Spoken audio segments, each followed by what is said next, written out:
Building for the Kingdom. Sure why we are not streaming on Facebook and YouTube at the moment. But that's all right. If those don't come up, we can always port it over to them. If you're joining us on YouTube or Rumble, thank you. And I'm still getting a few things set up here. So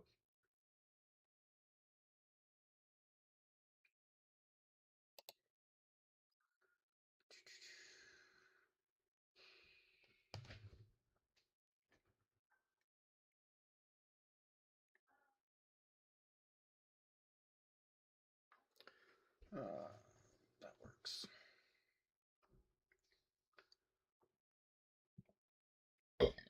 Oh, excuse me.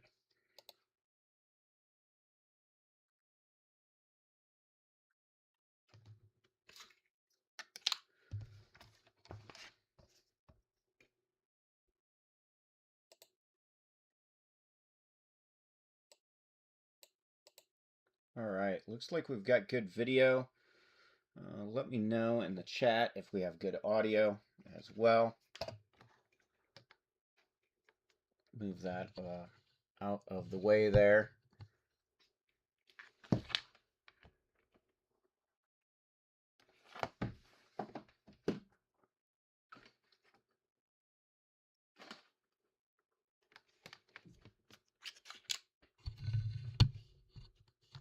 All right.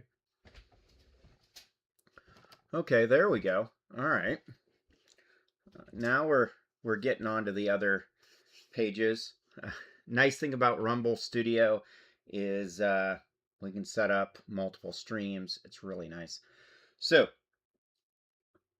let's get right into it. Welcome to 90 and Out, Building for the Kingdom One Brick at a Time, where I build with Lego bricks and talk about biblical studies, reading, literacy, seminary, all that good stuff. Looking out the window at the moment, it just started snowing pretty nicely, some big, heavy flakes, and I love the snow. I definitely love the snow. So we're going to drop the chair down a little bit. There we go.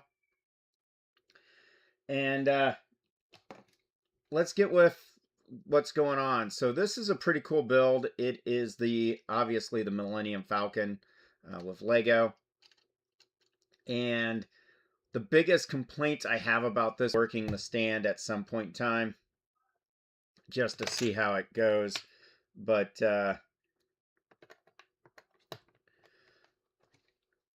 this time it was recommended I build that one.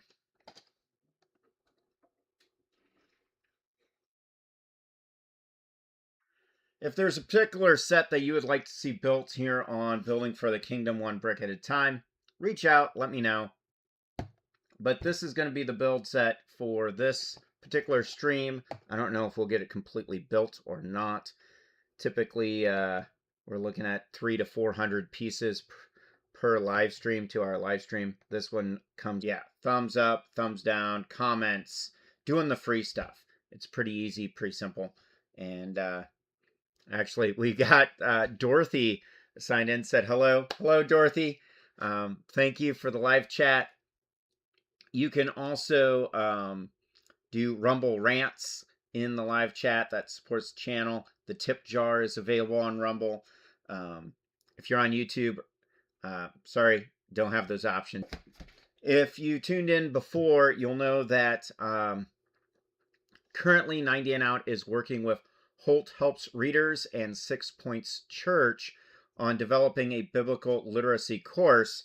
And you can order this book right here with the link in the description.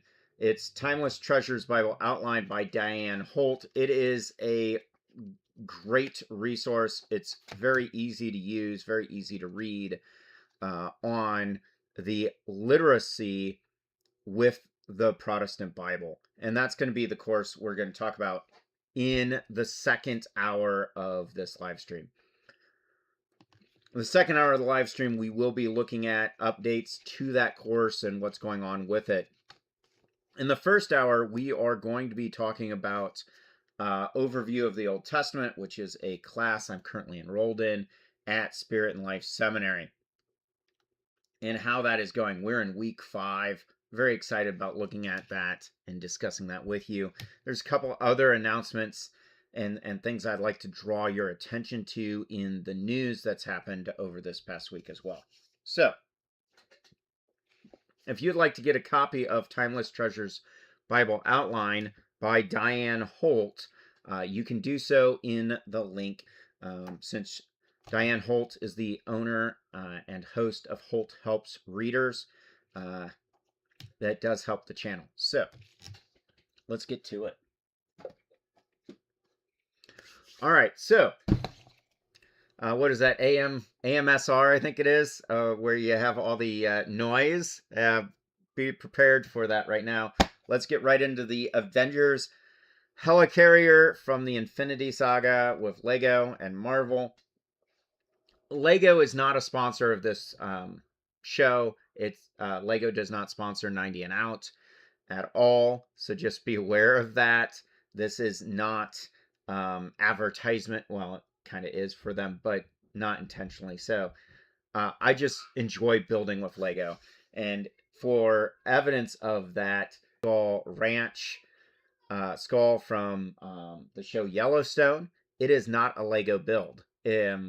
So I am open. Why not? So let's get this box open and get right into it. At 506 pieces, 509 pieces, it might be a more than one build live stream, but we'll see.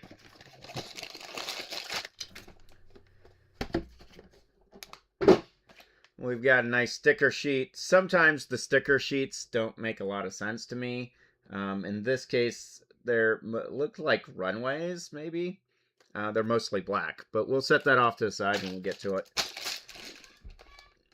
Bags that we don't need, like bag 4, bag 2, and bag 3. Start with bag 1. Let's get started. Excuse me.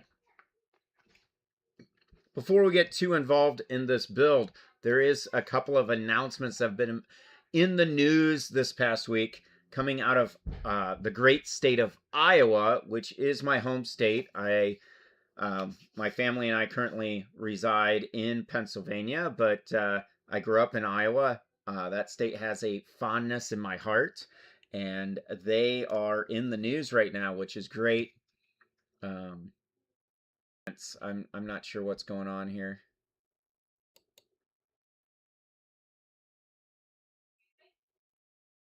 All right, there.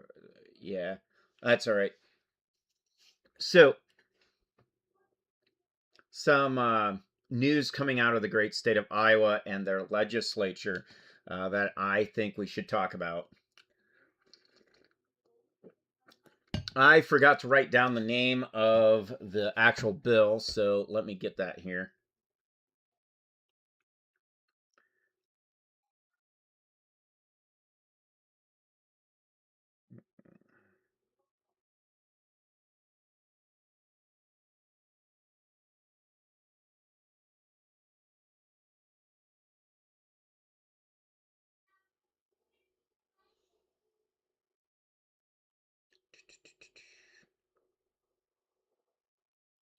Okay, so Iowa right now is debating 2 different legislative bills.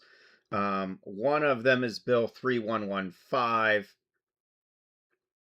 and that one has to do with mail order abortion Plan B type. I just saw it.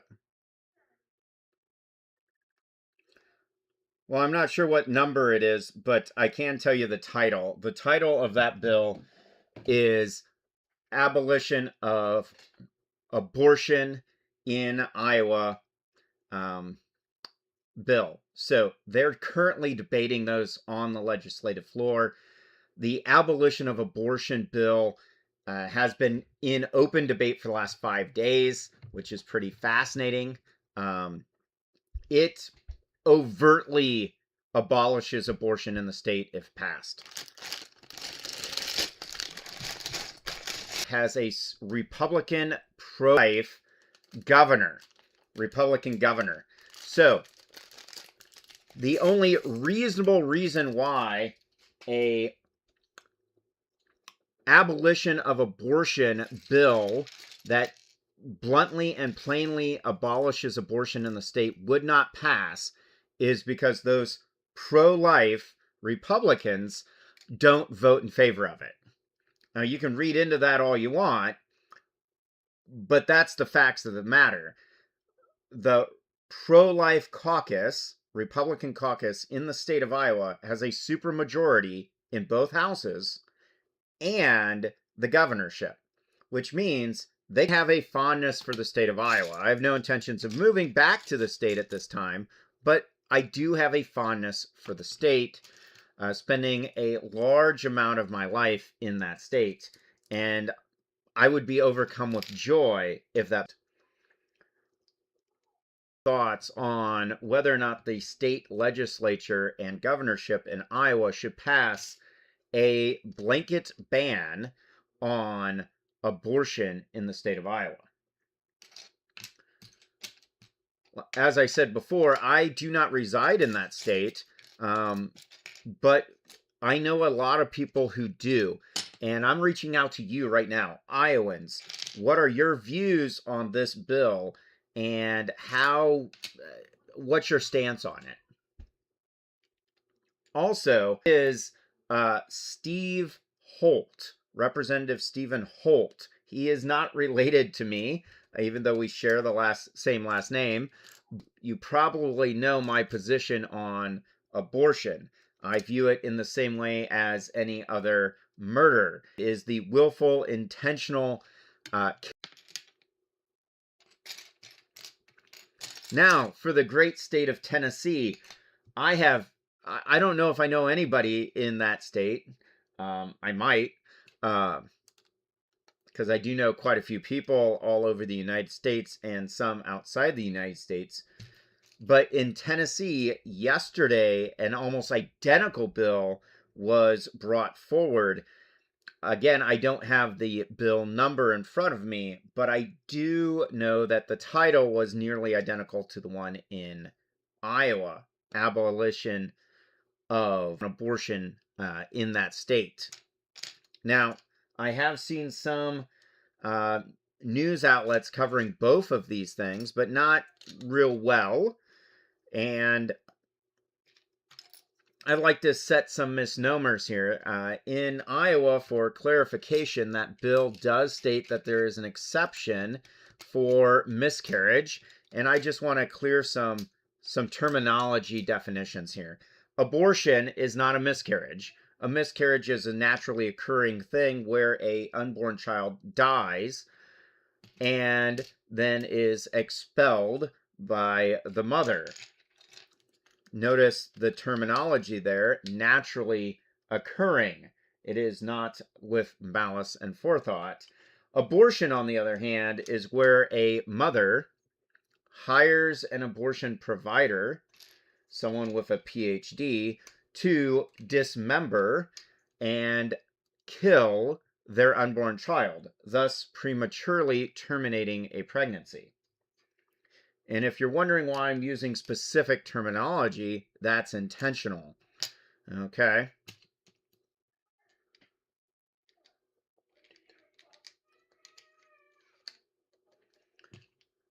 That is very intentional on my part, because I do not want to be miscategorized or misrepresented on that.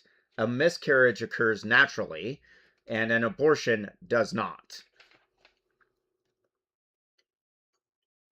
So, I have other videos on 90 and Out and other posts covering this topic and my positions on it, but I think they're pretty clear and straightforward. Just like William Wilberforce was in open opposition to the slave trade in the early 19th century, I am in open opposition to willfully killing unborn children simply because you don't want them in your life.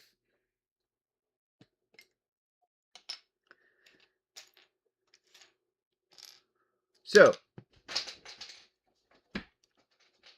but that is what is going on currently in the state of Iowa, and what looks like is going to be a pretty heated discussion topic on the legislative floor in Kentucky over the next week or two.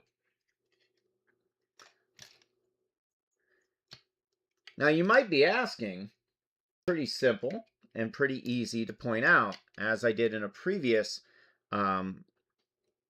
presentation in front of 6 Points Church. Pennsylvania has PA 2604, murder of the unborn child. That law gives an exemption for abortion, specifically paying an abortion provider, somebody with a PhD, to execute your child simply because you don't want them. Cramping your style. Otherwise, murder of the unborn child is legally defined as the intentional and willful act of killing an unborn child. And an unborn child is a unique human organism from the date of conception until birth. How do you define abortion? Well, that's abortion, right? Now, I'm sure you clicked on this not because it says in the title, discussion of abortion, but it says Ancient Near East Books of Poetry. And that's because that's what I actually want to talk about.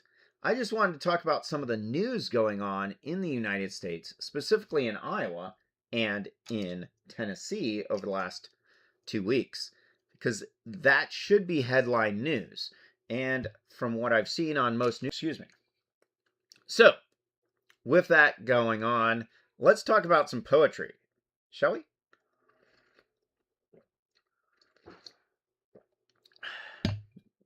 Specifically, let's talk about some ancient Near East poetry, books of poetry contained in the Protestant Bible. By the way, if you have any comments, snide remarks, you want to get a discussion going, feel free and leave comments, all right? If you have a stupid argument, don't be surprised if somebody points out that is kind of dumb. If you have an intelligent argument that you'd like to debate and discuss, don't be surprised if somebody chimes in with some type of response of that caliber.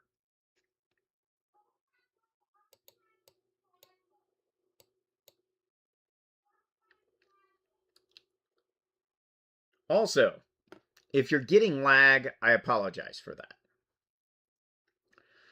So now I'd like to transition to talking about books of poetry, specifically the ancient Near East books of poetry contained in the Protestant Old Testament.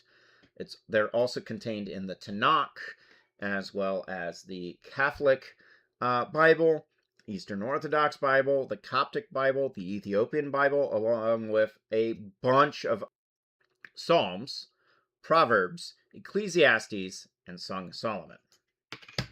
And for the remainder of the first hour or so of this live stream, we're going to be discussing those books. As mentioned previously, I am a student at Spirit and Life Seminary. And as such, we are covering overview of the Old Testament. Week 5 is, well, looking at those books, the books of poetry. These books get a lot of attention in various situations, and they're quoted pretty heavily as well, and for good reason. All right, let me get caught up here with this build.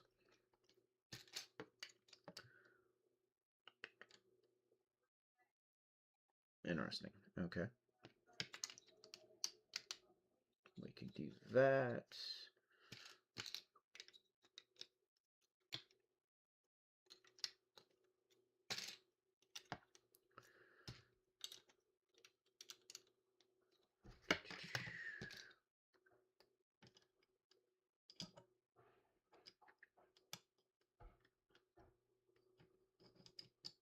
All right. I think video is caught up now, so that's good.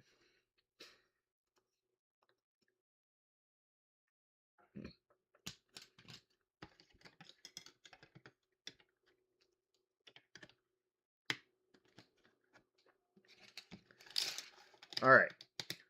So, Job. What is Job? Well, Timeless Treasures Bible Outline. If we flip here to Job, I'm just going to read it because I think it's a great summary of Job. All right. In Job, a saint is sorely tired, and yet by trial is justified. The key thought is God is in control. Bad situations are to bring us closer to God. There are also 5 elements: the fear of the Lord, to depart from evil, priceless, not found in God's creation, and prepared by God. So, as mentioned earlier, if you'd like a copy of this, check out the link in the description. Job is one of those books of poetry that when you read it, it's going to affect you on an emotional level. Job, right from the get-go, is not privileged to a courtroom type meeting between God and Satan, or the accuser. And then there's a series of calamities that take place in relatively quick order. This, and quite frankly, I understand if people look at it that way. I don't. And the reason I don't is because there is no one righteous save Jesus Christ. And with no one being righteous, interesting, save Jesus Christ, Job doesn't deserve any blessings whatsoever from God at all. Yet God still blesses him because he wants to, because he can, because he's, well, God. Right? Sometimes I think we get confused and we look at our own righteousness and we get self-centered and think of things kind of like Job. Well, I've done all the right things. I say all the right stuff. I do everything perfectly. And yet I'm left with calamity. And there's an ancient proverb that says, it rains on the just and the unjust alike. And Job is this beautiful, epic poem displaying that. Number 9. Displaying that fundamental, timeless truth. There are long discourses in Job about wrong way, about how to approach calamity. His 3 friends, they get a lot of bad press because they're not really that good friends, but given the perspective of the timeline that is being discussed, they have valid points against Job. Job is prideful. Job is thinks he deserves everything he's got. And, well, whatever God wants, right? He blesses who he blesses. He curses who he curses. So that's the long end of a... Come on. This is something I don't like about stickers, stickered pieces, is if you don't line them up well, they don't stick well. And I'm not very good at lining up stickers. But that's all right.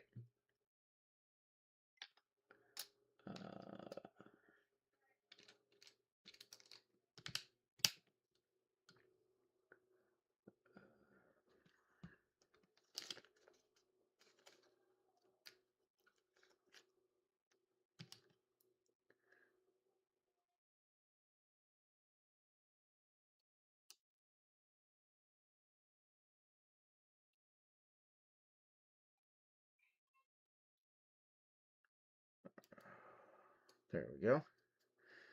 All right.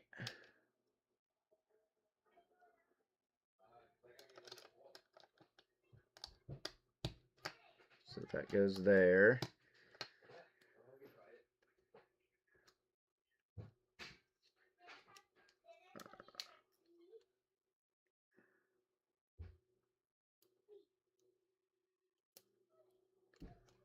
That's a little better, I guess. There we go. That's Job in a nutshell. Okay. The beauty of Job also comes at the end. Towards the end, God goes on this epic rant that is just absolutely amazing. And he levels questions against Job that Job cannot answer. Where were you when God laid the foundations of the earth? Where were you when he did this and that and caused this? Can you do this or that? No, only God can, right? God never actually answers Job's fundamental question of why is this happening to me? And it serves as this beautiful reminder to you and I that just because we don't have all the answers doesn't mean God's not in control. And Job does that in a spectacular way, okay?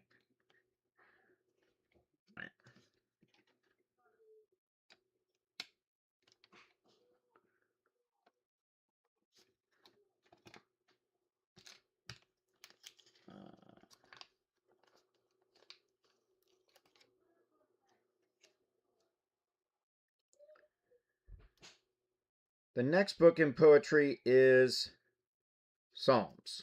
That didn't work. Psalms is pretty fascinating. So there are some repeated psalms in the book.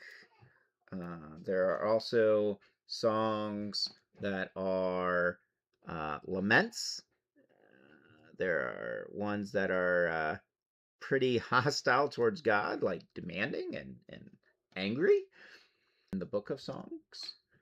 And they're pretty neat. My personal favorite psalm is Psalm 117. It's one of the first, if not the first, passages in the Bible that I remember memorizing, committing to memory. It is praise the Lord, all ye nations, praise him, all ye people, for his merciful kindness is great towards us. And the truth of the Lord endures forever. Praise ye the Lord.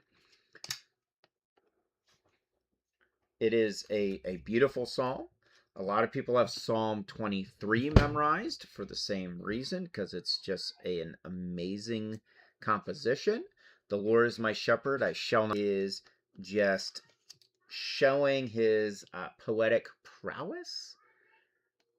Psalm 119 is the longest composition in the Protestant Bible with 175 verses.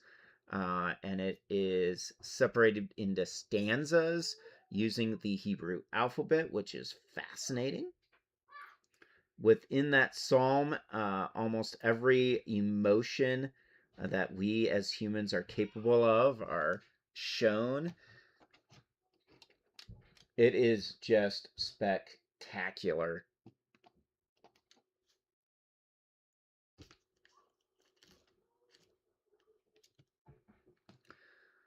And then the first psalm and the 150th psalm both are bookend psalms, which are also fascinating.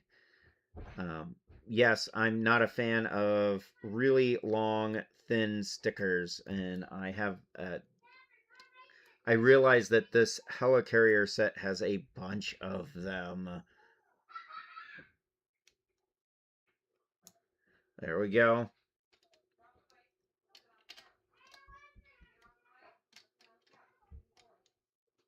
It has an absolute massive amount of them. Okay. Why are we lagging? There we go. If you have any comments, snidey remarks, things like that you'd like to say, go ahead and put them in the comments, all right? I was not expecting it to take this much time with these stickers, but alas, it is what it is. Oh, there's tiny stickers on these things too. Great.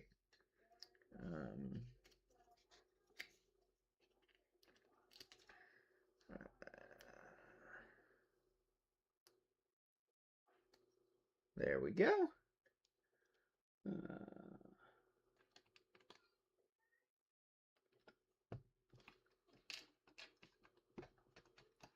I'm sure the finished product's going to look amazing. We'll see.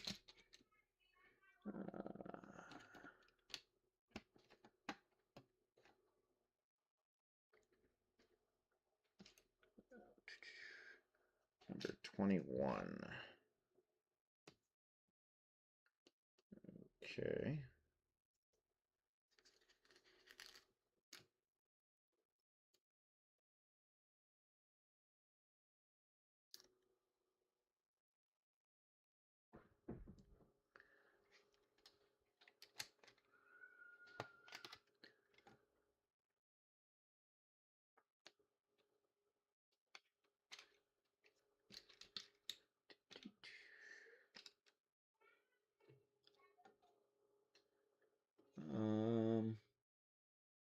That's odd. Oh, I messed up. All right.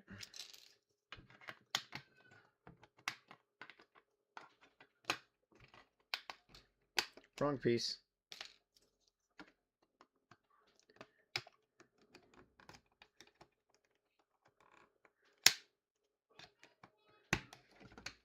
There we go. There we go.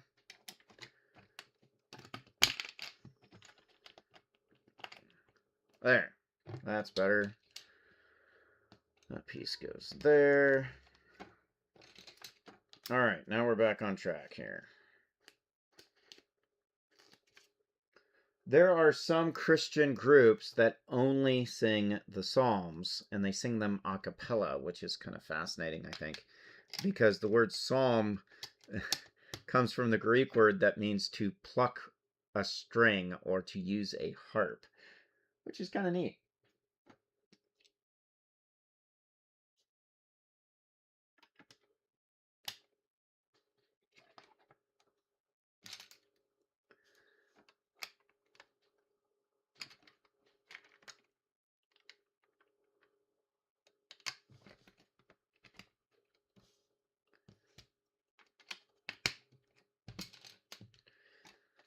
All right, there we go.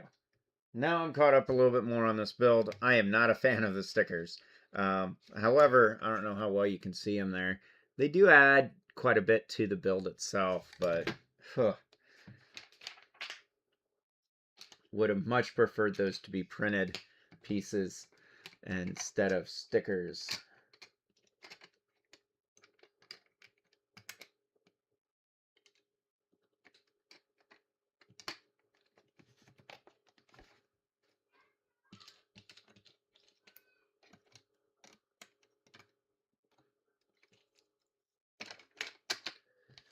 All right, let's get this going.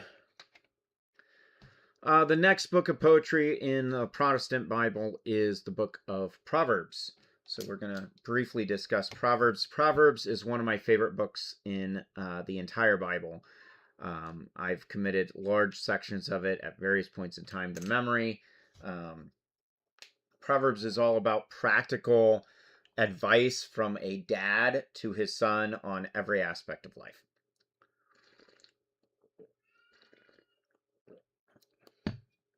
So the beauty of Proverbs is that practical element. Now, I am aware that there are quite a few similarities between the book of Proverbs and other ancient Near East books of wisdom and sayings. All right. The word proverb is an abbreviation, a shortened version of proverbial, which simply means a short, wise saying. The wisdom of many written eloquently by one. So, with that,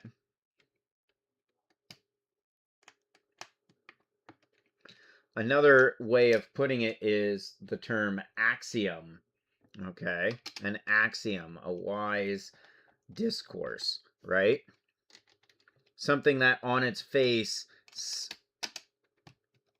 says by nature of what it is that it is in fact true and indisputable. For example, it rains on the just and the unjust. That's an axiom or a proverb. A house divided against itself cannot stand. A lot of people credit Abraham Lincoln with that statement, but he is quoting from Proverbs. He's actually most likely quoting from Jesus of Nazareth, who is quoting from Proverbs. But I digress.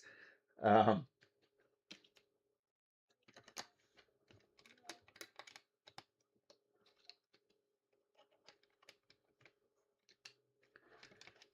right. By the way, during Building for the Kingdom one brick at a time, we have a fun little contest on guessing how many extra pieces Lego ends up giving us. Right now we have one. It's this skiing piece, ski pole, minifigure skiing pole. Right there. We'll set that off to the side and get back to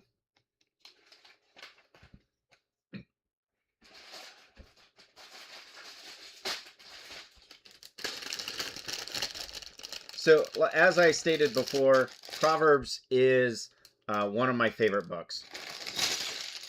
Proverbs contains 31 chapters. The first 29 chapters is literally dad's advice to his son. Most of the time it's credited to King Solomon.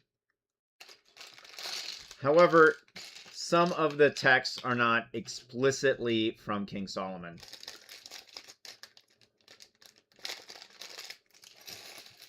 Just when you pick up Proverbs, let me backtrack a little with Proverbs.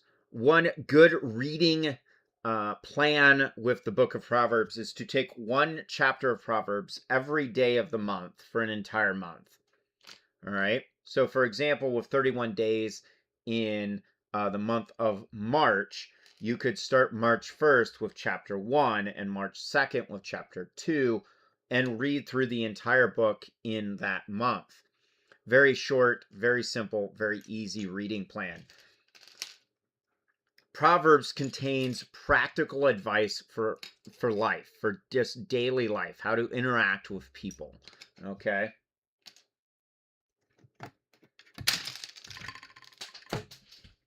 The other beauty of that particular reading plan and the book as a whole is for 29 days, you're going to get dad's advice on how to live life to his son. Okay? That doesn't mean it's not good for daughters, because it is good for daughters as well. It's just written from a dad's perspective, pouring into his son. Okay?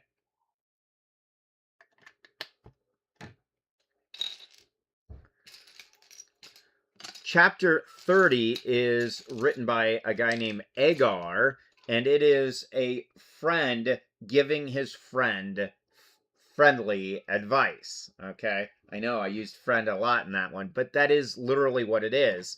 So for 29 chapters, you're getting dad's advice to his son. And then chapter 30 is a friend giving his friend advice on life.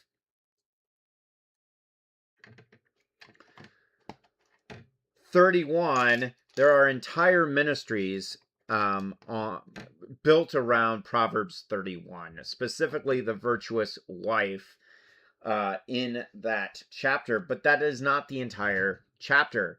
The entire chapter starts out with King Lemuel writing advice that his mom gives him after his dad has died. So think about that. You have 29 chapters of dad pouring into his son wisdom after wisdom after wisdom, proverb after proverb after proverb, covering literally all aspects of life, from money, women, sex, drugs, alcohol, skilled trades, how to manage finances, you name it, it's all there. How to deal with depression, how to deal with being on a mountaintop, how to deal with being in a valley, how to deal with people when they screw you over, how to deal with people when they are generous and compassionate with you. It's all there in those 29 chapters. And then you have one chapter of a friend, namely Agar, giving friendly advice to his buddy and what that looks like. Then chapter 31 hits, and you have Dad dead. Dad has died, and now Lemuel is king, right? He can no longer go to his dad for advice on life. He can no longer rely on dad to be the king. He now has to step up and be not only that man, but that king. And mom gives him some very practical, pragmatic advice. It's amazing, right? She starts out with essentially, hey, dad's dead, stop getting drunk. Because drunk people do stupid stuff. All right, I'm paraphrasing here, obviously, but that's what she starts out with. Be of a sober mind, right? And then she gives a platitude about justice and what justice really looks like, right? And not to pervert justice, but to rule righteously with equal weights and measures. And then she transitions. She points out you should not give your strength to women. Notice the plural there, women, plural, right? Right? Be picky on who you live life with. And then she goes on this tirade, soliloquy of what a virtuous wife looks like. Notice she's not telling Lemuel about a virtuous woman. She's telling Lemuel a virtuous wife. And there's a big difference there. Okay? For his mother, the queen mother, she is telling him that this is of the utmost importance. Find the perfect wife. Now, ladies, I want to be clear here.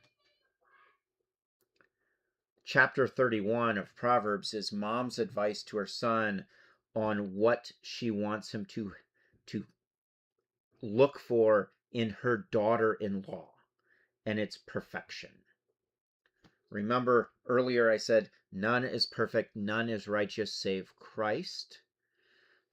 And here in Proverbs 31, you'll see that the perfect wife, above everything else, honors God with everything she does. Go find the perfect wife your dad has taught you.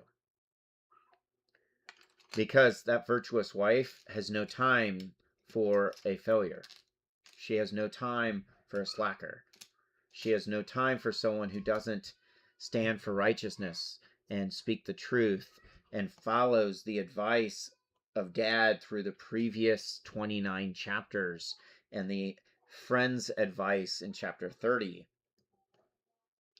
Gain some inspiration in books, but it is its own distinct thing. And the center of it is firmly founded on the knowledge that all wisdom comes from God, from Yahweh, from the Most High.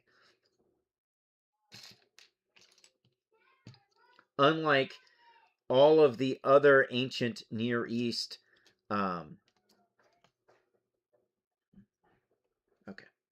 all of the other ancient Near East wisdom literature, Proverbs stands on its own as being centered solely on God, and he is the foundation for everything.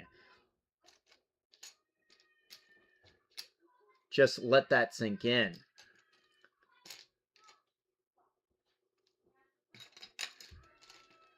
By the way, if you're hearing any crying or noise in the background, it's because my lovely, wonderful wife is watching some boys directly below the office here, and including our son, and she does an amazing job. But like all children, especially little children, they tend to get quite vocal and upset when they don't get what they want.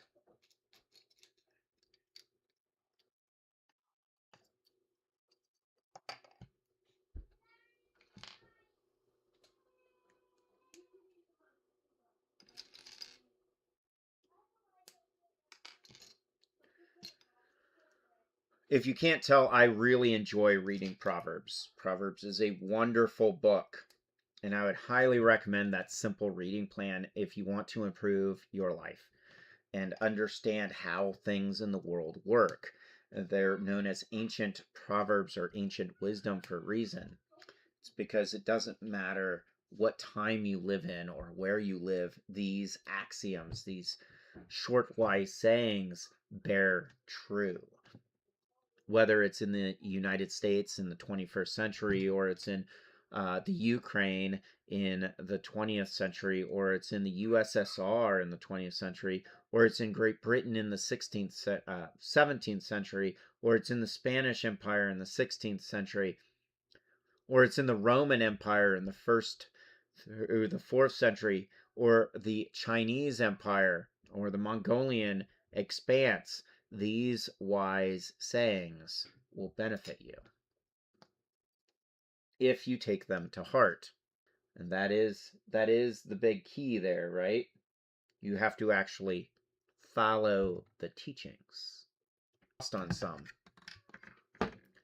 The construction of the book is dad's advice to his son for 29 chapters, a friend's advice to his buddy, meant in the 10 Commandments that it has a promise. And it is, which one? Any guesses? Honor your father and mother so that the days of your life will be long in the land. Right? Maybe there's something to that with the book of Proverbs, the honoring of your father and mother, so that the days of your life will be long in the land, because Proverbs is all about that, right? Dad has to be a wise father in order to impart such wisdom to a son. Mom has to be such wisdom to her son. Assume such virtue, right? And of course, the son must be wise and honoring of his father and mother in order to impart that wisdom onto his children as well. Just some food for thought, something to think about that you may not have connected before with this wisdom literature. Again, it's its own thing. Now, this brings me to Ecclesiastes and Song of Solomon. Ecclesiastes and Song of Solomon.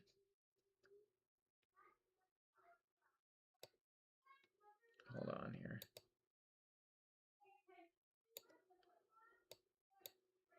There we go. Ecclesiastes and Song of Solomon are their own things as well. Okay? They are very distinctly their own books, and they are in stark contrast to the other books of poetry. Ecclesiastes is an interview. It's set up as an interview between an old wise man and a young interviewer seeking wisdom. As such, we should read it like we would an interview today, right? There are two different voices being used in this singular book. There's the old wise man, the old man who is considered wise, and the one interviewing him.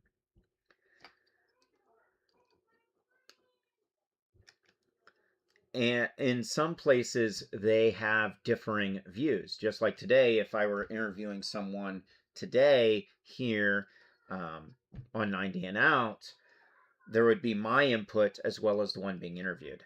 And Ecclesiastes stands out also for its starkness in that interview. The old wise man is jaded. He is depressed. He has this reoccurring statement of all is vanity, all is folly, or for nothing, right? This is also where we get that saying, it rains on the just and the unjust alike. comes from Ecclesiastes. And while, yes, there is truth in that axiom, the real meat and potatoes of the book, like with other books, such as Job, comes at the end. Okay, it comes at the end of the book when the interviewer, the young man, closes out his interview. We have several chapters of this older man who's considered wise just basically lamenting and giving a polemic on humanity as a whole, and how we're here one day and gone the next, and how people labor their entire lives building massive fortunes just to die and it go to somebody else, right? All kinds of things in Ecclesiastes. And you might get depressed listening, reading this book, but be of good cheer. You must finish the book. It is one composition, not two. So just like any other book, I would encourage you to read the entire thing in its progression, because it's an interview. The introduction is setting the stage, and then the main body is that old man imparting just humanistic revelation and wisdom. But the end is great because the end closes it out. And I'm just going to read it, if you don't mind.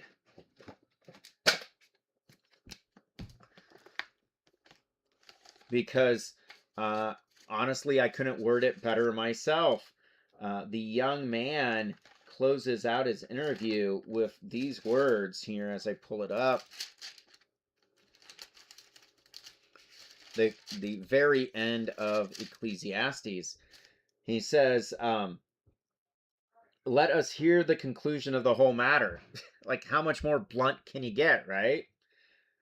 Fear God and keep his commandments, for this is man's all. For God will bring every work into judgment, including every secret thing, whether good or evil. And that really sums up the entire theme of Ecclesiastes, is no matter what you do in life, even if you think you get away with it, even if you think it's in secret, God knows everything and he is in control of everything, right? Fear God and keep his commandments, for this is man's all. Ecclesiastes can be a pretty depressing book because of that overarching theme of vanity and loss, right? We will do things today that will be forgotten tomorrow. 100 years from now, and our very lives are held together by God. And then keep his commandments, because if he is truly the creator of everything, including you and I, then by what right do we have not to keep his commandments, what he says to do? By what authority do we have to go against him if he is our very creator? Mercy and will, we even have life. That's Ecclesiastes in a nutshell. Now, you may be asking yourself, well, there's still that last book left, right? And what is that last book, right? That last book is Song of Solomon. It also is known as Songs of Songs. Now, some people think that the beloved is Solomon himself. I don't think so. I think the beloved is just someone else, not Solomon. And the main reason is because at the end of the book, Solomon shows up and wants to get hot and heavy with the Shulamite woman. I don't know another way of putting it, all right? But Song of Solomon is this epic love poem, and even modern day romance novels would be wise to look at Song of Solomon for inspiration, because, whew, yeah, Song of Solomon is racy, right? However, there is a couple of things to note about this book. The first one is the two sex scenes in the book are both between the Shulamite woman and marriage in this book. The only time sex is at play is between the Shulamite woman and her husband. The first time is in chapter 2 after they are married, so honeymoon, and the second time is in chapter 3 after they've had a period of separation and she has nursed him back to health and they have renewed their vows.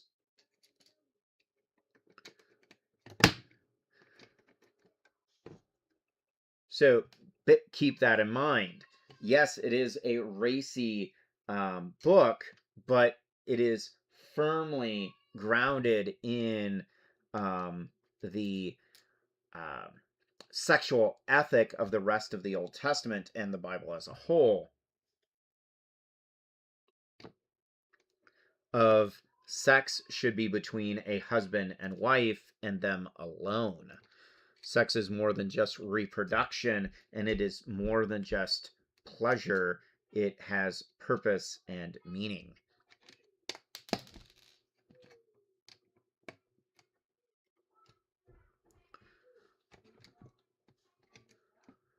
And Song of Solomon puts that on full display. It starts out, there are many ways of interpreting Song of Solomon, but personally, I view Song of Solomon starting out as the courtship in chapter 1, where the Shulamite woman is at a party and the groom, her soon-to-be husband, her suitor, sees her and says, "Wow, wow, you are gorgeous." Right? And then there's some time that passes between chapter 1 and chapter 2 where they get to know each other, and then chapter 2 they are actually married, and the first half of that chapter is the wedding, the second half is the honeymoon. Chapter 3 is their life together as a newlywed couple and the ups and the downs that entails. At some point in time they get separated due to how life works, and he is he's mugged. There's not a nice way of putting it. He gets mugged in an alleyway, and she goes looking for him. They end up reconciling, and she nurses him back to health. Cue sex scene number 2. And then chapter 4, there is a big festival because the king is coming in to town, and there is this big festival, right?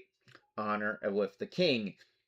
And this is chapter 4. This is how the book concludes, is at this festival. The king sees the Shulamite woman, sees the beauty that she has. He has lustful desire for her and is like, hey, you're coming home with me. Now, some context. This is ancient Near East romance literature. And in the ancient Near East, actually throughout most, as such, they could woman and says, you're coming home with me. Yeah, that is a pretty big deal, right?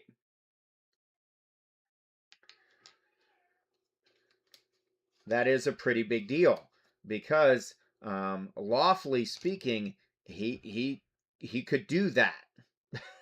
All right.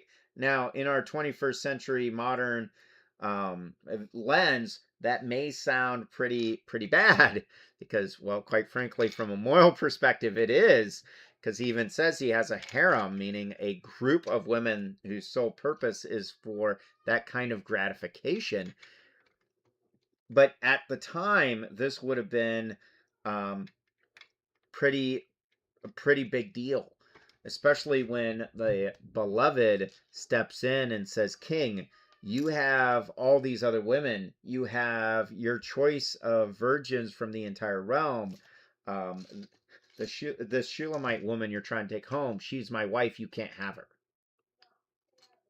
I'm paraphrasing clearly, but that is his response, right?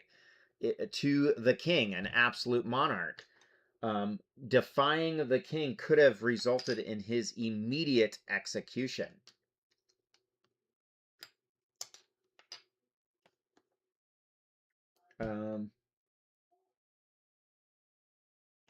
Am I missing a couple pieces?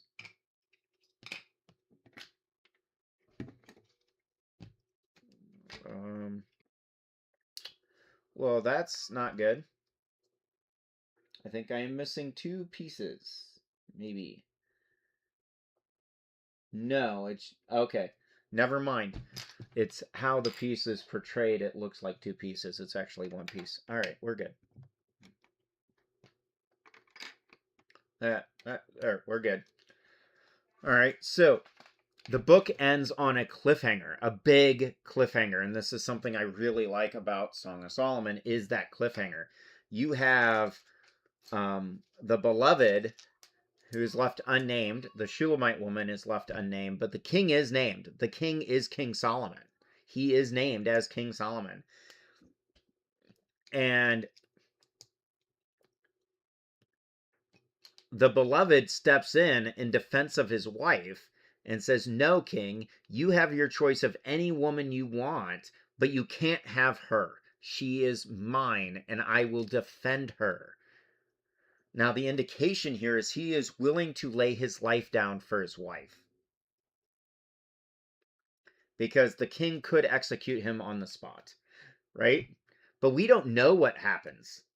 We don't, because that's how the book ends, is with the wife, the Shulamite woman, stepping in and going, "Honey, we need to get to the hill country. We need to get out of town right now. We need to exit immediately," right? And that's how the book ends, is on that cliffhanger of what happens. What happened to this couple, right? Does the king pursue? Does he let them go? Do they live happily ever after? We don't know.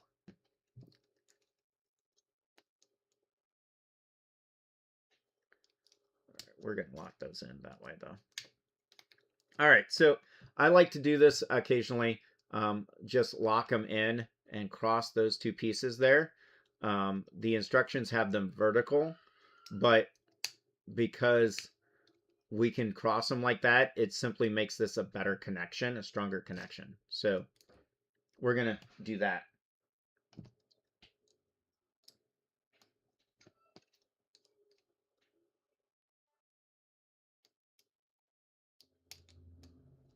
There we go. Moving on.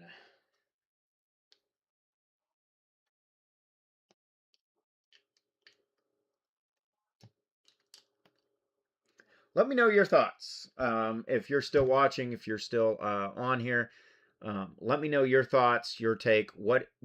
How do you view Song of Solomon? Do you view it as an allegory between Christ and the church?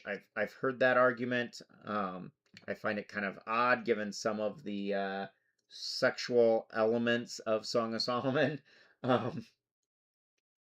Do you view it as a epic romance between a husband and a wife? What is your take? How do you view this ancient Near East love poetry? Because it is beautiful poetry. Okay, it is absolutely amazing, timeless poetry.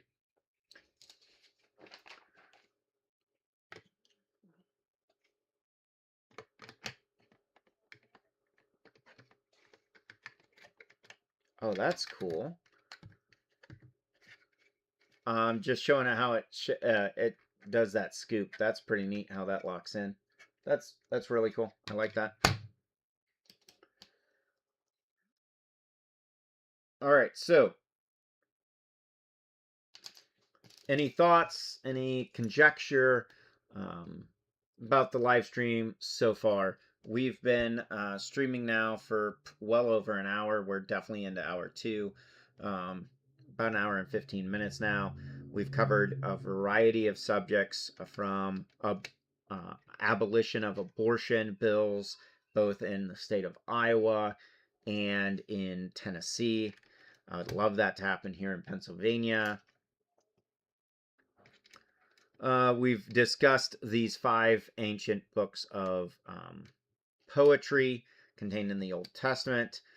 I'd like to hear from you guys, the viewer. Do you enjoy this content? Um, what other types of things would you like discussed? As we move into the rest of the live stream, we're going to be looking at biblical literacy, the online course with partnership with 6 Points Church and Holt Helps Readers, and how that progress is going with that monumental task. So let me know what are your thoughts. We're going to take a short couple minutes break here, and then I will be right back. So hang tight for a couple of minutes. I'll be right back, and we'll keep talking. In the next part segment, we are going to be looking at biblical literacy and how that is going.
Well, hello, people. Welcome back to 90 and Out, Building for the Kingdom, one brick at a time.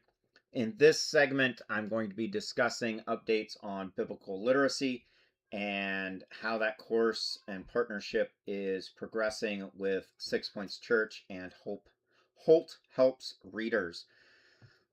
Before we get into that, there is an update on Bricklink. There are 2 builds that I would greatly appreciate any and all crowd support for with Bricklink Series 10. If you check out one of the other videos on this channel, you can see instructions on how to go to Bricklink, go to their designer program Series 10, and then vote for either the mini restaurant row build or the Family Fun at the Cabin on the Lake build. Both those are 90 and out designs. They're submitted for crowd support and preferably being put into production. So if you want more information on that, let me know in the comments. I will, after the live stream, post a link to that. I'm not sure if I can post a link right now, but if I can, let me find out if I can get a link here. And I will put a link in the comments for that.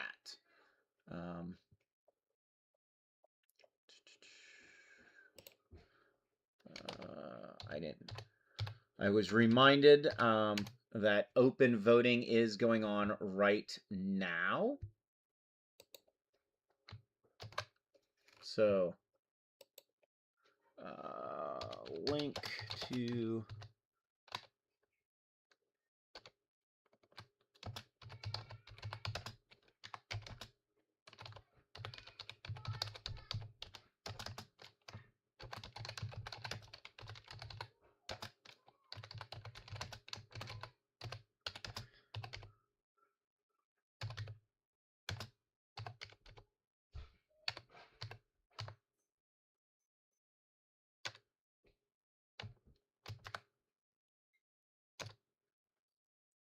all right, there we go.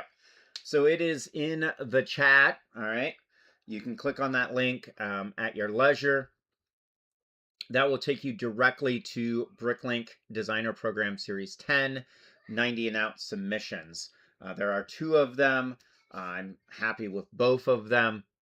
I'm not going to spend a lot of time on those, but if you would go there before February 20th and vote, that would be greatly appreciated and help get those into production.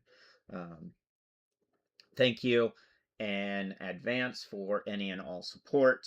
Also, if you would like instructions on those, if they don't go into production, they will be available on Rebrickable as well. So that's what's going on with Bricklink's Designer Program Series 10. Yes, before anybody asks, in Series 9, we did submit the tabernacle build, the ancient Hebrew tabernacle build. It was soundly rejected by the people there at Bricklink as being too iconic and religious. They did, for Series 9, approve Solomon's Temple, a build of Solomon's Temple, which is kind of interesting because that building replaced the tabernacle in the early Iron Age as the primary place of worship for the ancient Israelites. But hey, I digress. It is what it is. We're working on getting that build and those build plans available on Rebrickable, so stay tuned for updates on that as they come. As we're getting into bag 3 of the Marvel Infinity Saga Helicarrier by Lego build, let's talk about biblical literacy. As you may figured out here at 90 and out, basic biblical literacy is very important to us. Not take my word for it, not take anyone else's word for it really, but to read it themselves. We believe that the Protestant Bible can be read and understood by the laity or the novice, as well as the experienced theologian and scholar alike.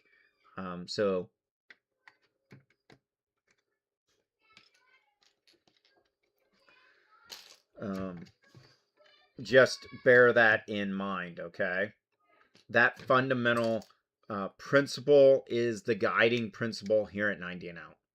As such, we have partnered with Holt Helps Readers, headed up by Diane Holt, and 6 Points Church, and their lead pastor, Brian Snyder, to develop a biblical literacy program that will help people new to the Protestant Bible as well as experienced readers alike in simply reading the text. There will be a reading plan as well as coursework on reading through these books. There's 66 books to cover.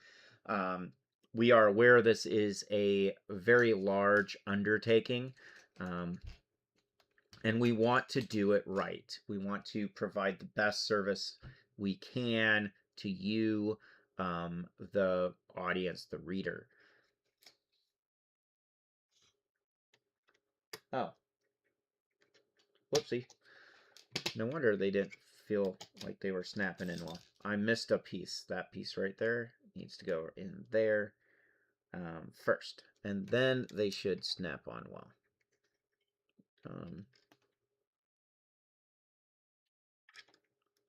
Oh, okay.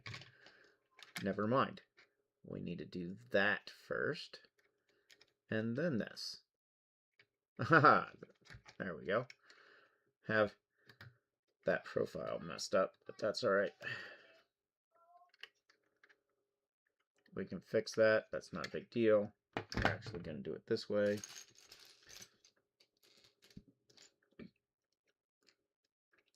Phase 1, we are currently working on 16 phases covering all 66 books in the Protestant Bible. There is a tentative plan to also cover the deuterocanonical books afterward, but that's a long time from now. We're covering the 66 books of the Protestant Bible first because most, if not all, major Christian groups agree on these 66 books, not just Protestants. They are the foundational books of Christianity, so as a whole. I did notice this piece fell off, so I'm going to put it back on here. Excuse me.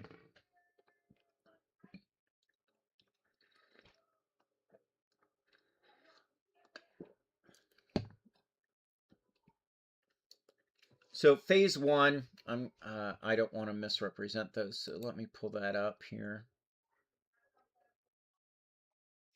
That's not what I want. All right, so we're still working on the preliminary separation of the different phases. So that a phase is a collection of lessons or a collection of books in this case that will be covered together. And the focus of biblical literacy is not theology. So I want to start with what this course plan is not. It is not a theological view. We're not looking at these books from a theological lens or a Christian worldview or even as authoritative. We're looking at it from a literature standpoint or literacy standpoint, reading. So a reading standpoint, and simply reading the text for what the text are, not necessarily what we want them to be, but what they in fact are. Okay. So, for example, as in the first half of this live stream, I discussed the 5 books of poetry in the Old Testament. That's not from a theological lens. That's simply from a view of what they are, ancient Near East poetry books, right?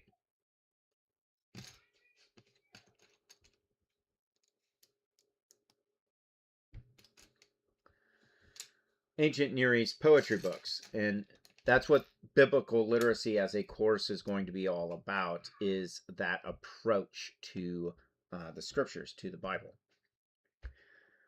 As far as I'm aware, there is not much, if any, other courses or videos or things of that nature addressing these books in this way out on the market. And that's one reason why we are looking at doing it ourselves.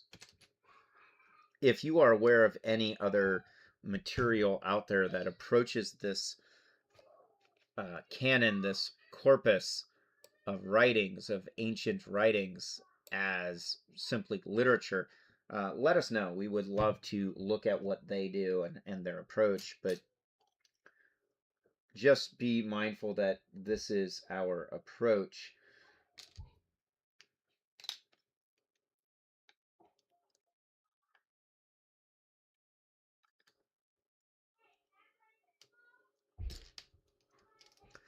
That our approach is founded on the fundamental principle of anyone can read these books, and the best way to read them is simply being able to recognize what you're reading. So, in the same way that we pick up a book, say a Harry Potter book, you know right away what you're reading. We believe that you can do that with the books of the Bible as well. It was brought to my attention this past week that I may have been a little bit over the top and harsh with Bart Ehrman and his farewell lecture from UNC Chapel Hill last week. And my humor, my sense of humor may not have come off. That was meant to be tongue-in-cheek, by the way, in the same way that I assume his lecture was meant to be tongue-in-cheek with the laughter that he was presenting. Okay.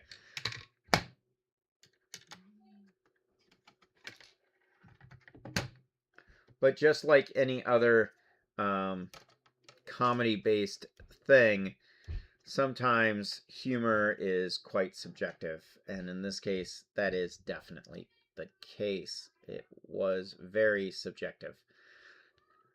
I have respect for Professor Ehrman. I absolutely disagree with him on many points, but I respect his relative authenticity and his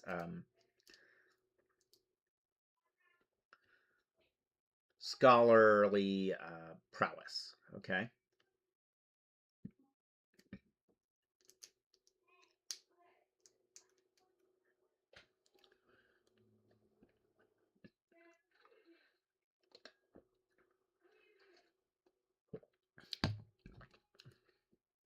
So just like Professor Ehrman declaring that the greatest discovery is that we actually have more than one book, not one Bible. Yes, it's one Bible, but but there are multiple books within it. It's my desire, and those who we've partnered with here at 90 Out desire that others come to know that as well. And the easiest way to do that is simply pick it up and read it.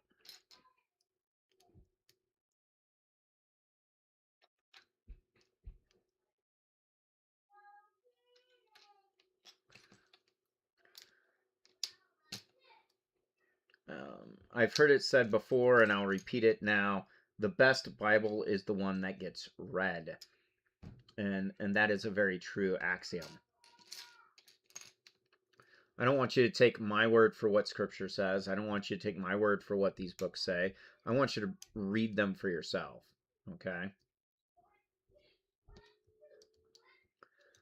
And the first thing to do is to recognize, in fact, what you're reading. Because if you're reading the books of the Bible as if they are self-help books, for example, you're going to be sorely disappointed. Do they contain self-help stuff? Yes. But are they self-help books? No.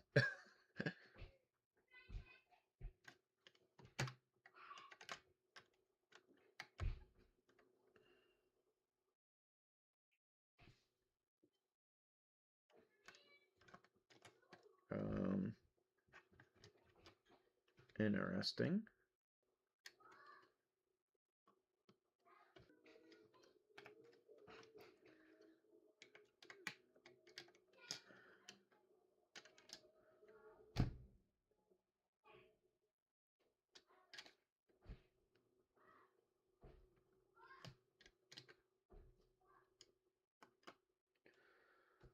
Hold on.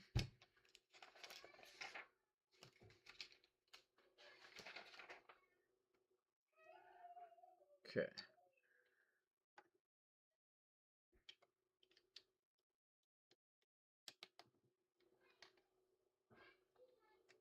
So that does go there.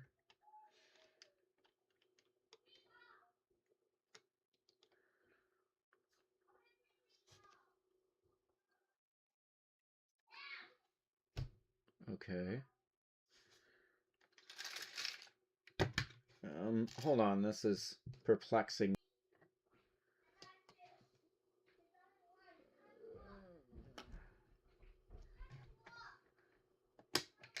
I don't think that goes there at all, actually.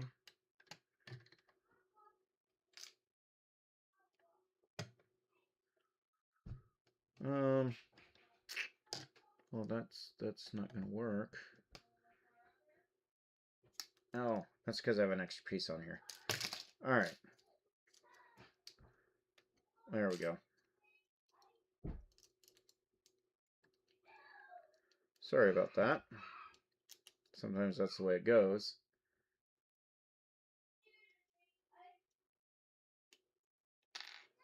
That goes there. Okay. There we go. Much better. All right.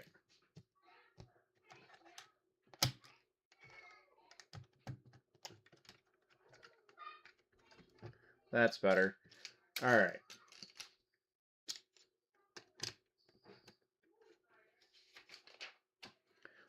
Moving on.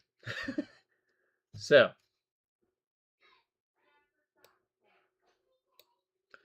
Phase 1, we expect to have Phase 1 fully rolled out, available to you, the public, over the next few months, preferably before June 1st. We were originally looking at rolling it out before Easter, before April, the beginning of April, but we have since postponed that by probably 1 or 2 months.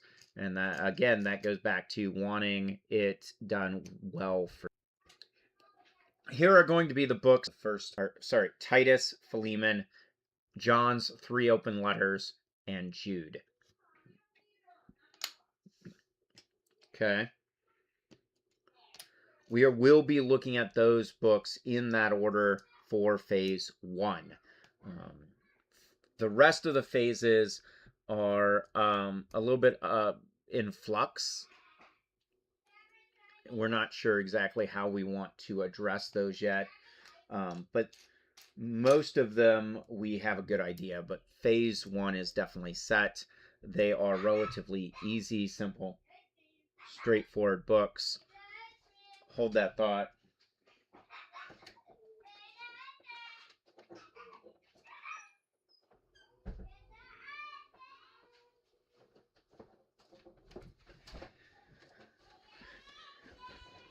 They are relatively straightforward, important books in the canon of Scripture, but they are easy to read. And remember, the point of biblical literacy is to actually read the books of the Bible. Not take my word for it or anyone else's word for what it says, but actually read them for yourself.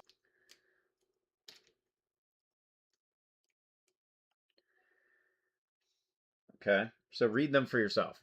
And Ruth is a beautiful ancient Near East historical narrative, romance, love story about a widow named Ruth who ends up getting married again to a man named Boaz, and how that works. It takes place during the period of the Judges, which is late Bronze Age, early Iron Age. And it's definitely written in that motif. It is a feel-good historical narrative, so just spoiler alert, it's a feel-good historical narrative. Jonah leaves the reader on a slight cliffhanger on what Jonah is going to do at the end, after the events in Nineveh take place. But it's also a very straightforward historical narrative. It takes place in the middle to late Iron Age. So bear that in mind as well. And then we have the Gospel according to Mark, which is a Greco-Roman biography of Jesus. And the biography by Mark follows the same chronicles the events over a 3-year period of time in the life of Jesus of Nazareth.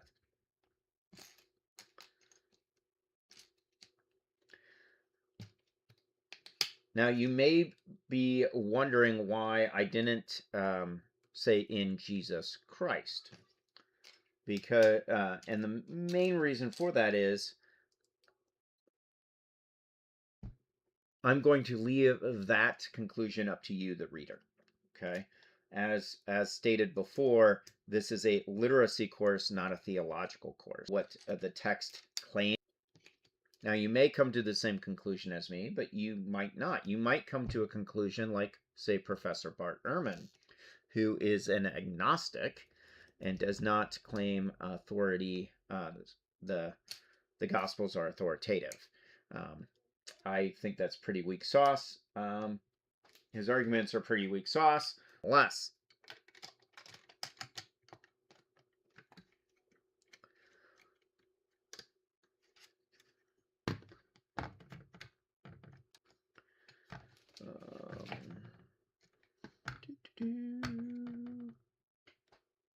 Oh, there it is.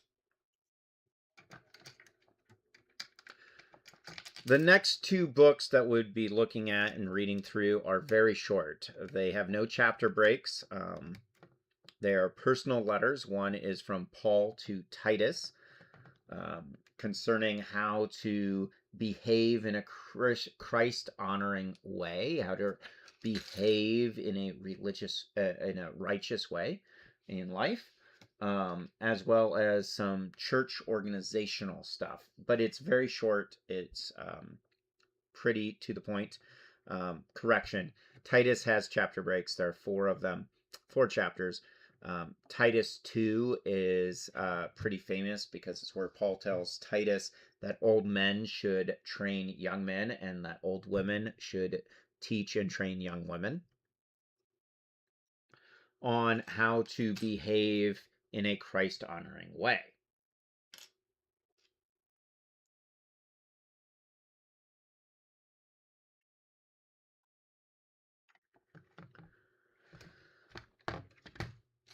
This build is proving to be pretty neat, by the way.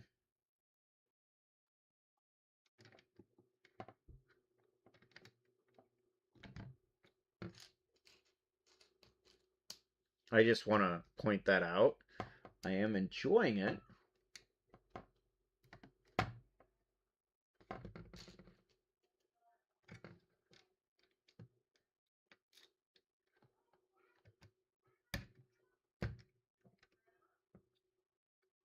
I am definitely enjoying it. Okay.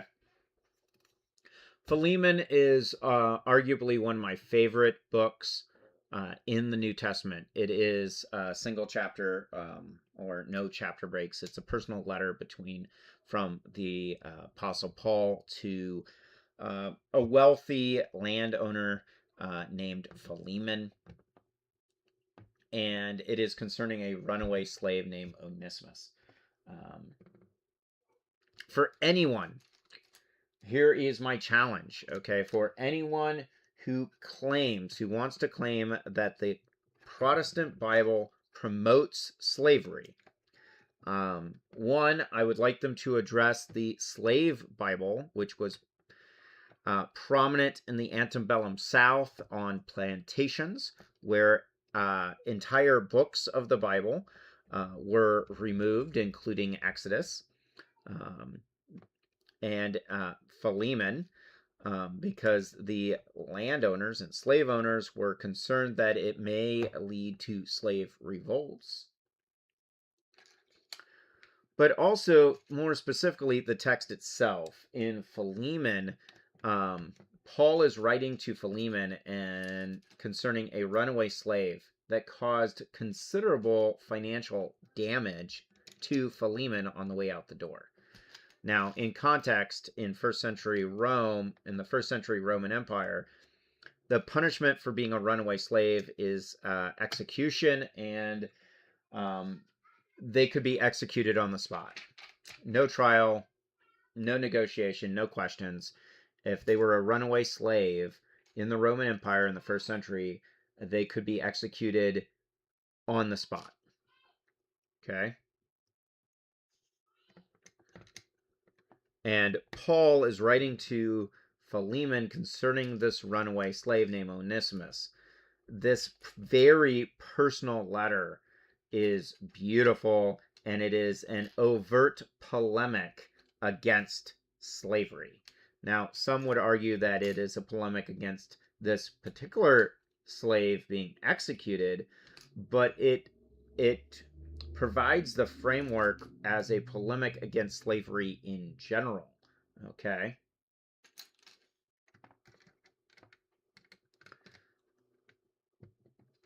Because the argumentation that Paul employs is the same argumentation that was employed by abolitionists such as William Wilberforce and his colleagues during the British push for abolishing the slave trade. It was also the same tactic employed by abolitionists in the antebellum South leading up to and after the United States Civil War. So if someone is going to argue successfully that the Protestant Bible is in favor of slavery and promotes slavery, how do you reconcile that with this letter? Just the plain reading of the letter is a polemic against slavery.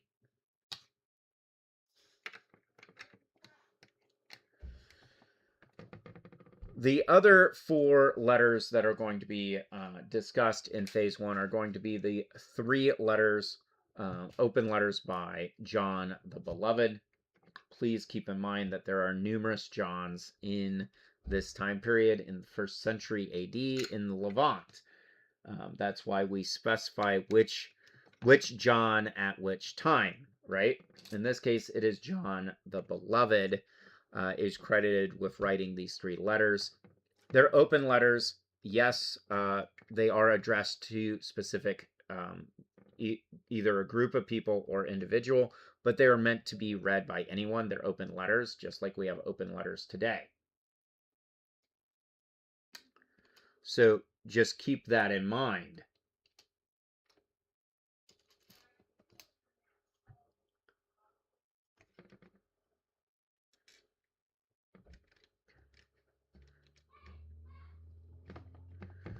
When you read these open letters, they are very short. 1 John is the longest of the 3. The other 2 are the shortest letters or writings or books in the product, less than a half a page, and most print in, like, say 20 minutes. Okay?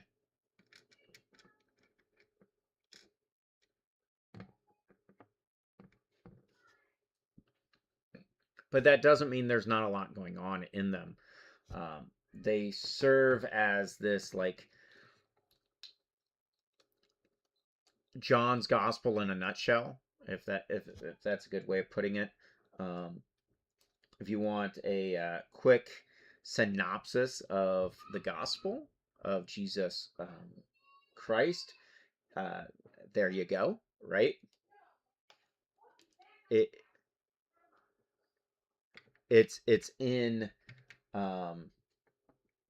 these 3 letters. These 3 letters collectively serve as basically the gospel in a nutshell.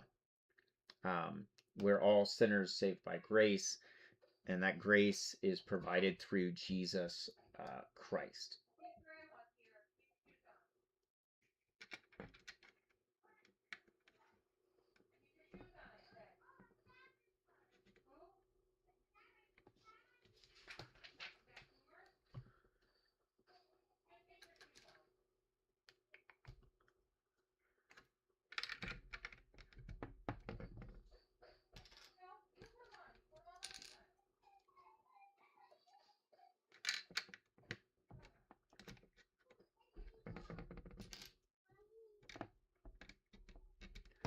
Any questions, comments, snide remarks,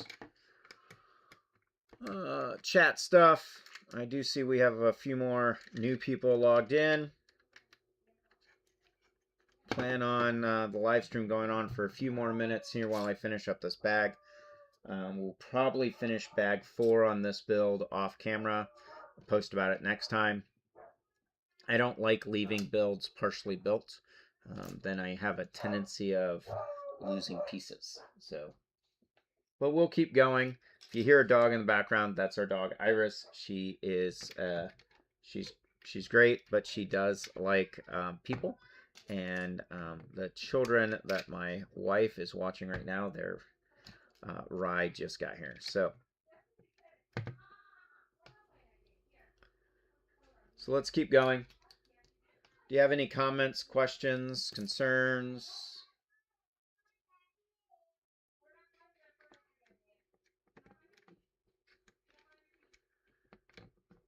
Let me know.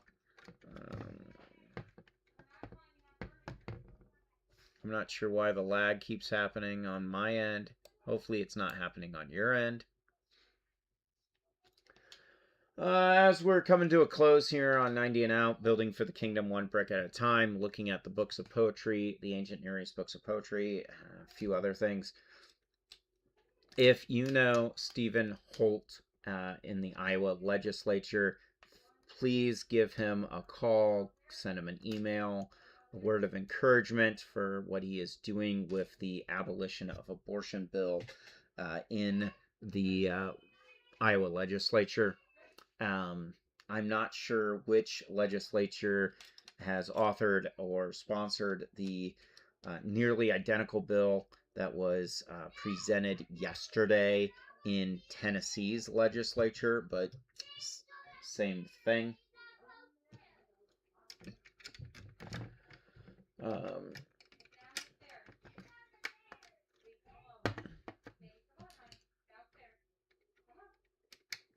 But send them some encouragement. There are times when we do something, we stand for what we believe is right, even though it's not popular. It's hard to do that, especially if you feel like you're all alone. So please send them encouragement. Where are these pieces? Oh, okay. We're still over there.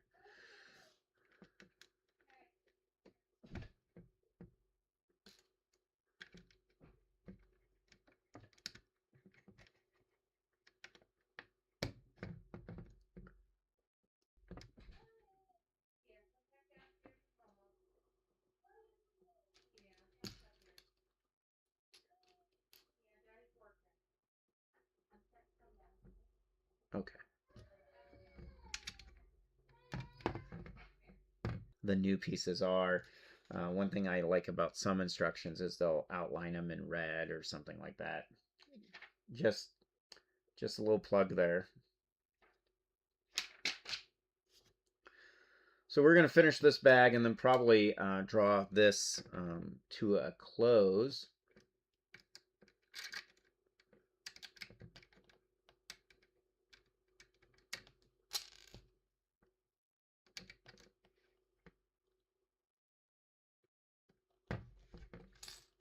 This live stream to a close. So if you have any questions, if you're tuning in, let me know. Love to hear from you. If you have any comments about anything discussed in this live stream, put it in the chat. Love to hear from you. I know some of the topics are pretty hot button topics, but hey, that's the way it is.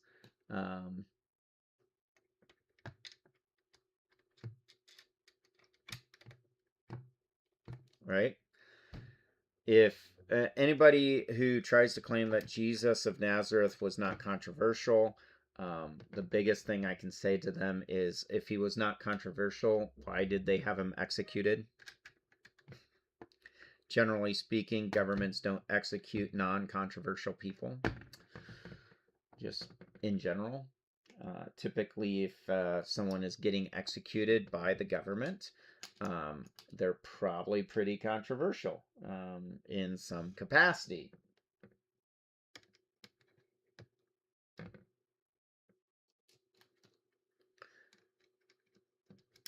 So let's keep going here.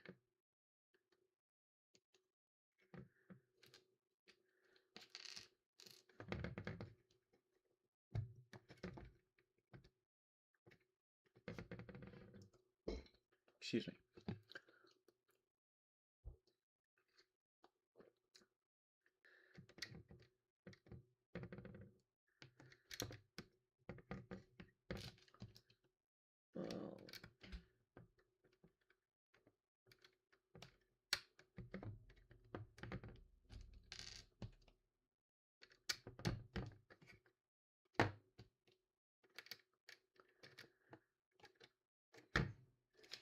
I think bag 4 of this helicarrier build is probably going to be the stand. So I'm pretty comfortable in doing that off camera if you guys are okay with that.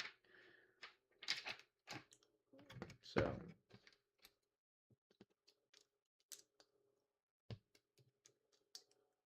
there we go. And I know the helicarriers in Marvel are mostly gray, but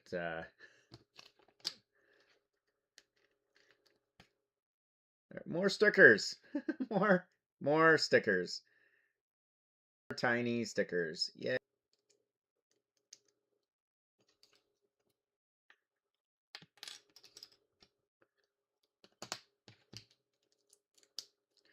So let's get these wings here put on. And then I think we're gonna conclude this build. There we go. I think they gave me extra. Oh, probably not, actually. No, I take that back. We still need to cover up that back part. Okay.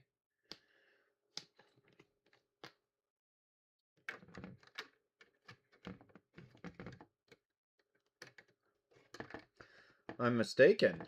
Bag 4 is going to have some material pieces right here. Fascinating. Okay. Yeah. I was thinking bag 4 was going to be just the stand, but so far we've got 2, 4, 6, 8, 10 extra pieces from Lego. Thank you, Lego. These little mini cars pieces are very useful, so those are nice. And a bunch more stickers. Yeah, I do not like long, thin stickers when doing builds.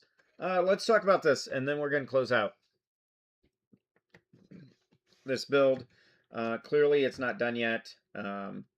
We need to get the top part of the helicarrier done with bag 4, but we've been going now for just over 2 hours, so it's a good time to stop and review. I might do a short live stream midweek, finishing out this particular build, and we'll see. Might do it off camera again. I did finish a couple of other builds off camera, so not a big deal. Overall, not my favorite build, okay? One, there's a lot of gray. There's a lot of gray in this build, which made it difficult to distinguish the new pieces being added in the instructions compared to the old pieces that were already there. If they simply outlined the new pieces in red or something like that, that would have been nicer. I understand why they are using a lot of gray, because it's the helicarrier, right? So bag 4 is going to be the command structure and the top deck of the box, so that's neat. I do think it's a pretty good representation of the movie, the Marvel Cinematic Universe's helicarrier, specifically in the Infinity Saga. I do like how they did the swoop on the bottom and this section here. So that's pretty neat. Overall, again, not my favorite build, but it was serviceable, I thought. A serviceable build so far. Full review when it's completed, though. Let me know your thoughts. Excuse me. Exactly. If you're watching this on YouTube, Facebook, or Rumble, let me know in the chat. And what do you think about this? If you would like to contact Stephen Holt, Representative Stephen Holt in the Iowa legislature concerning the abolition of abortion bill in the Iowa legislature, currently being debated and discussed on the legislative floor, please do so. I'm sure he could use some encouragement. Tennessee has a nearly identical abolition bill that was proposed yesterday. That would be great. If you are interested in biblical literacy and the biblical literacy course that 90 and Out here at 90 and Out, we have partnered with 6 Points Church and Holt Helps Readers in producing, and you would like to support that endeavor, please do so. The easiest way you can support that is doing the social media stuff, comments, follow our channel, and reach out to us. If you would like to do it financially, you can do so through the links provided in the description, as well as specifically this one right here, Timeless Treasures Bible Outline by Diane Holt. She is the one who heads up Holt Helps Readers. You can order that book in the link in the description, through the link in the description. You can also help this channel with support in Bricklink Designer Program Series 10 submissions. Excuse me. The link for that is in the chat. So those are various ways you can support us here at 90 and Out and what we do. At the end of the day, the best Bible is the one that gets read. And as we're closing out this live stream, I would like to close out with a prayer for you, the viewer. God, you are awesome in all your ways. You are holy, and all wisdom comes from you.